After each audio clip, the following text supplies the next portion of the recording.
Assalamualaikum warahmatullahi wabarakatuh. Perkenalkan, saya Anissa Dwifana dari kelompok 1 akan menyampaikan materi mengenai Just in Time. Yang pertama adalah penyampaian mengenai konsep dasar Just in Time dan kegunaan Just in Time. Mengenai konsep dasar Just in Time atau JIT, JIT adalah sistem manajemen fabrikasi modern yang dikembangkan oleh perusahaan-perusahaan terbaik yang ada di Jepang sebelumnya dan dimulai sejak awal tahun 1970-an. Dan Just in Time pertama kali dikembangkan, disempurnakan oleh pabrik Toyota Manufacturing oleh Taiichi Ohno. Oleh karena itu, Bapak Taiichi Ohno sering disebut sebagai Bapak Just in Time. Konsep Just in Time berprinsip hanya memproduksi jenis barang yang diminta dan dengan jumlah barang yang diperlukan, serta membuat seberapa banyak yang dibutuhkan. Jadi sebuah produk dibuat sesuai apa yang diminta, sesuai berapa yang dibutuhkan, dan pada waktu yang diperlukan juga. Selanjutnya adalah perbedaan dari just in time dengan sistem tradisional.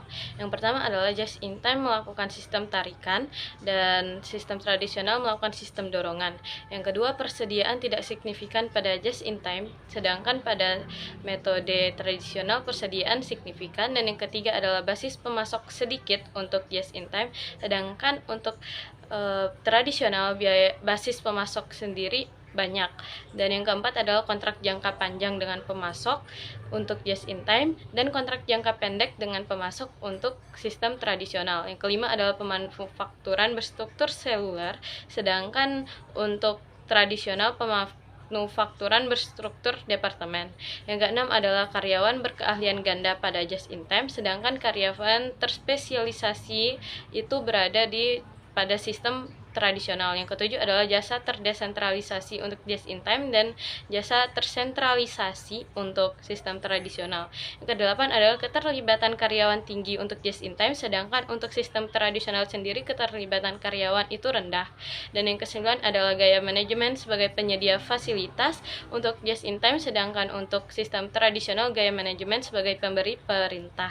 Dan yang ke-10 atau yang terakhir untuk just in time sendiri itu menggunakan total quality control atau TQM, sedangkan untuk sistem tradisional acceptable quality level atau AQL. Selanjutnya yaitu konsep backfast costing.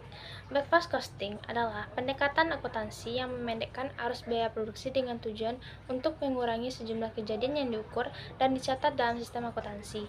Dalam pendekatan tradisional seperti job orders costing dan proses costing, ada penelusuran rinci atas biaya ke barang dalam proses, sedangkan pada pendekatan backfast costing, penelusuran ini tidak dibutuhkan karena jangka waktu yang dari penerimaan bahan baku sampai penyelesaian barang jadi sangat singkat.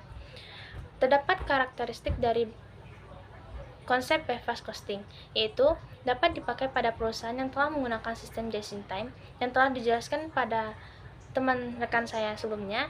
Yang kedua yaitu perkiraan material and work in process dikombinasikan dalam satu perkiraan. Yang ketiga yaitu perkiraan persediaan tidak disesuaikan dalam periode akuntansi, tapi saldonya disesuaikan melalui air jurnal yang dibuat pada akhir periode akuntansi. Yang keempat yaitu berapa atau seluruh biaya produksi ditentukan setelah produksi selesai. Yang kelima, biaya konversi dibebankan dengan menggunakan perkiraan harga pokok penjualan. Dan yang terakhir yaitu estimasi biaya material dan konversi serta raw material yang belum diproses dilakukan pada akhir periode. Selanjutnya, hubungan antara just in time dengan backfast costing. Backfast costing ini berkaitan dengan sistem just in time. Perusahaan yang menerapkan just in time menggunakan metode backfast costing. Just in time yaitu suatu sistem tepat waktu yang dirancang untuk mendapatkan kualitas, menekan biaya, dan mencapai waktu penyerahan seefisien mungkin. Dengan menghapus seluruh jenis pemborosan yang terdapat dalam proses produksi, sehingga perusahaan menyerahkan produk sesuai permintaan konsumen. Jadi, dengan metode backfast costing membantu perusahaan dalam proses produksi yang tepat waktu. Selain itu, juga diterapkan oleh perusahaan manufaktur dengan tingkat produksi yang sangat cepat. Ini dasar akuntansi keuangan. Persamaan dasar akuntansi menggambarkan dua hal khusus dari sebuah perusahaan, yaitu kepemilikan dan hutangnya. Persamaan ini adalah dasar dari konsep akuntansi entry ganda. Persamaan tersebut adalah sebagai berikut. Aset sama dengan kewajiban ditambah ekuitas pemilik. Persamaan ini menunjukkan bahwa kita bisa mendapatkan aset dengan menambahkan kewajiban dan ekuitas pemilik yang berarti karena perusahaan memperoleh aset dengan menggunakan dana dan kewajiban dan ekuitas pemilik adalah sumber pendanaan ini. Di sini, kewajiban muncul sebelum ekuitas pemilik karena perusahaan harus membayar kreditor sebelum perusahaan bangkrut.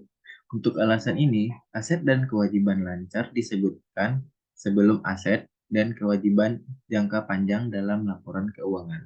Sebuah bisnis atau perusahaan selalu harus membuat keseimbangan antara kedua sisi persamaan ini.